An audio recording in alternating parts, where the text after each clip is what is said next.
What's up YouTube, Capital G here, giving you guys a quick video letting you guys know what the heck happened at YCS Seattle. And no, I will not be referring to this event as YCS Cheat-Addle, as some people were calling it in the video that I made yesterday. Yeah, I'll definitely say that the table judging in the feature matches in the rounds of Swiss was an issue, man. There were so many illegal plays that were being caught by the stream, but not being caught by the judges. It honestly just kind of looked like a mess. But as the event progresses, especially during day 2, like the top 32 and beyond, top 16, top 8, top 4 finals, etc., it looked like the illegal plays pretty much were non-existent. It looked like they kind of cleaned themselves up. I don't know whether that was because maybe the judges were talked to and they were like, hey, get your shit together, or it was just like the caliber of player. But it was definitely a little frustrating seeing so many illegal plays, especially in the span of like one match.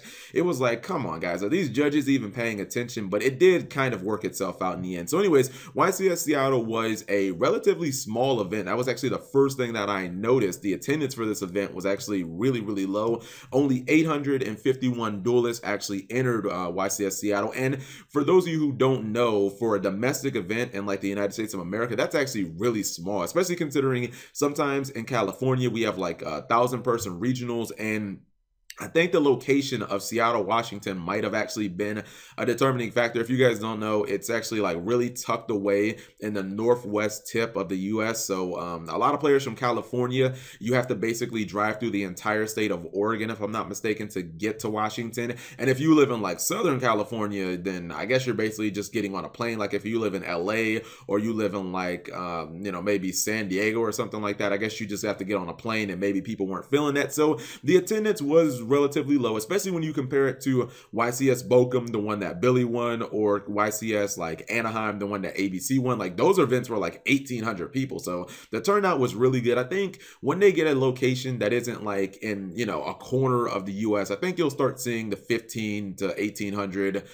attendance. Like I think it'll go back up. I don't think that this is like some type of indictment or, oh my goodness, everybody hates Zodiacs or everyone hates the game or anything like that. We'll just have to see with the next YCS in Atlanta, which I think should have better attendance than this. Now, as far as the meta goes, and this is actually Alexis Rodriguez, your YCS champion for Seattle, the meta was pretty much exactly what we thought, guys. Welcome to the Zodiac Nightmare. Zodiac Tier 0 is definitely looking like a thing right now. If you look at the top 32 breakdown, not exactly sure why Asian Eyes' little brother is in this picture, but if you look at the top 32 breakdown, it identifies 25 spots in the top 32 as Zodiacs. And while that doesn't quite seem tier 0, like that, you're probably thinking, oh, well, Cap, that's not quite as high as Performages and Pals did last year. What you have to realize is Michael Cunningham said on stream before they ended it, 30 of these 32 decks ran Zodiac cards.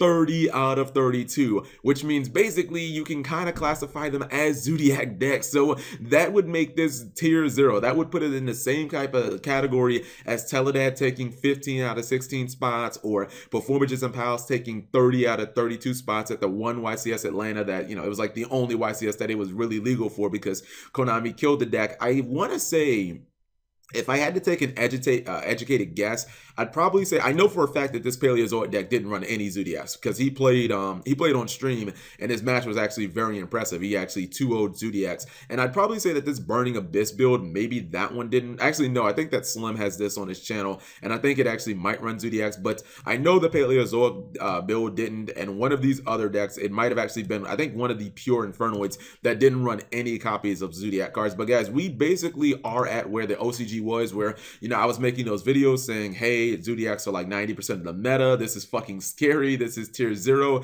territory that we could be entering in. You know, Zodiac Barrage and Ratpier are basically the most played cards in the meta. And if they did like a card breakdown, I'm pretty sure that those would be the most played cards. Maybe Maxi would be somewhere up there, but it is actually crazy, guys. We have really came full circle to where the OCG is basically the TCG. And can we just have a moment of silence? The death, apparently, of ABC and DDD, those decks are nowhere to be found. I feel kind of bad for ABC because basically I guess you got about exactly 6 months out of that deck. I think it came out about October, and now it is February. But DDD, I mean, they just had no significant presence. I don't think there was a single one of them on stream. And I mean, they even showed decks like Metaphors, Yang Zings on. There wasn't a single DDD on stream from what I've seen. None of them made day 2, and I think that DDD is just, I guess, power creeped after 2 weeks. That is mind-blowing. DDD just appear to be dead on arrival. Now, it is pretty interesting the amount of Zodiac builds that actually did top. There was a Cosmo version. There was there are so many different artifact versions, obviously Kaijus. I believe that one of these players was actually running like Volcanics in his deck as well. He was running like a weird build with like Volcanics and Zodiacs. I think that could have even made day 2. As far as like the feature matches go, there were some really good feature matches at YCS Seattle. Not only did we have like the Billy Break showdown with Jeff Jones, but then Alex Simo actually made day 2. We had a YugiTuber kind of, I felt like that was a breakthrough for YugiTubers, because to have Simo end up making day 2, although he did kind of run into the buzzsaw that is Billy Break, who actually made top 8, I thought that match was thoroughly entertaining. Although I guess the entire concept of like, YugiTuber versus a pro, I think that we got the result that people expected, where the pro definitely won. And even more saddening, guys, if you look at the top 16 breakdown, you'll notice that every single deck in top 16 is either a Zodiac or an Infernoid build, which means I think one of these decks didn't run Zeus. So even the little bit of non-Zodiac decks that kind of worked their way into top 32 by like the skin of their teeth, they immediately got fucking smashed, and Zodiacs will just like, get the fuck out of here, guys. So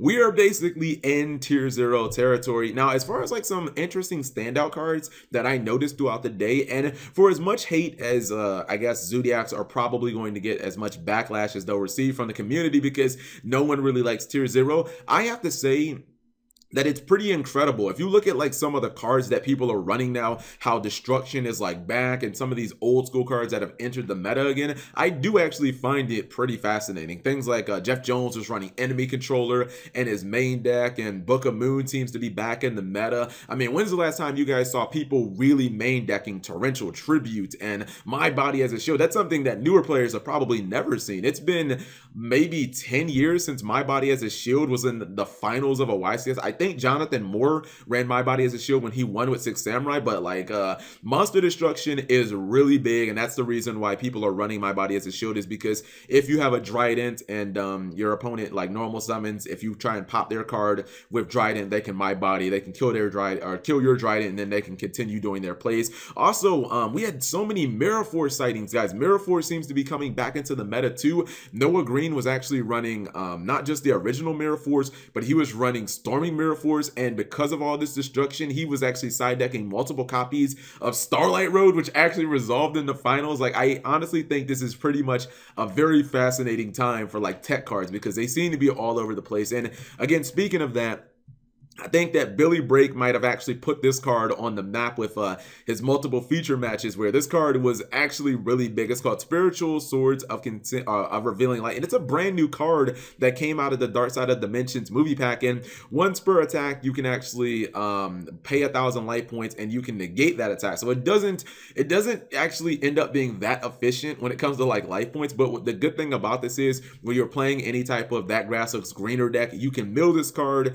straight to your graveyard, and then you can banish this card during your opponent's turn, and they can't attack you directly. So this kind of activates as a little bit of a watered down threatening roar during that turn, where your opponent can't kill you, and since it's from the graveyard, it's incredibly hard to stop, and your opponent obviously can't use like Twin Twister on it, or they can't, basically stop it. Actually, if they Twin Twister it, it's pretty much Gucci, because you can you just activate it from the graveyard. And I believe that you can just Omega this thing back into your graveyard and just use it multiple times. And then another cool card that I saw that I was actually very impressed by was Lost Wind. And this card is a little bit of a Fiendish Chain, but only for extra deck monsters, or monsters that are special summoned. Well, it doesn't have to actually be an extra deck monster, but monsters that are special summoned, you can target them, you can end up negating their effect decks and then cutting that monster's attack in half. And then while this card is in the graveyard, if your opponent does special summon, you basically get to bring it back from the graveyard and reset it. This is really cool if you ever can make like Ultimaya in this format somehow, because you can use Ultimaya's effect during your opponent's turn, bring out like a Crystal Wing,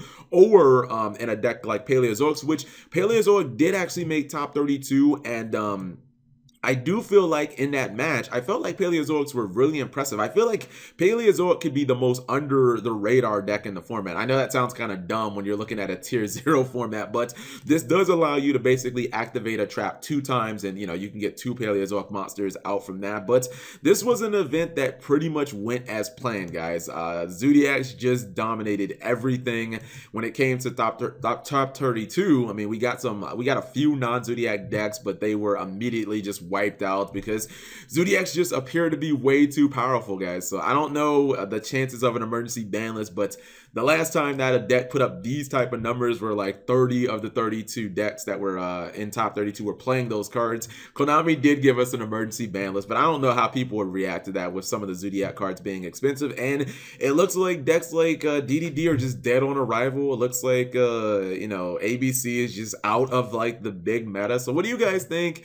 Do you like this format? Do you like the dominance of Zodiac? What do you guys think of it? What do you guys think could happen? I don't necessarily like the dominance of Zodiac, but I like all the cards that are being reintroduced into the meta. Starlight Road, Book of Moon, Torrential Tribute. I definitely like that aspect. Dark Hole being like super popular again. So whatever you guys think, leave that in the comment section below. Thank you guys for watching as always, and subscribe if you have not already.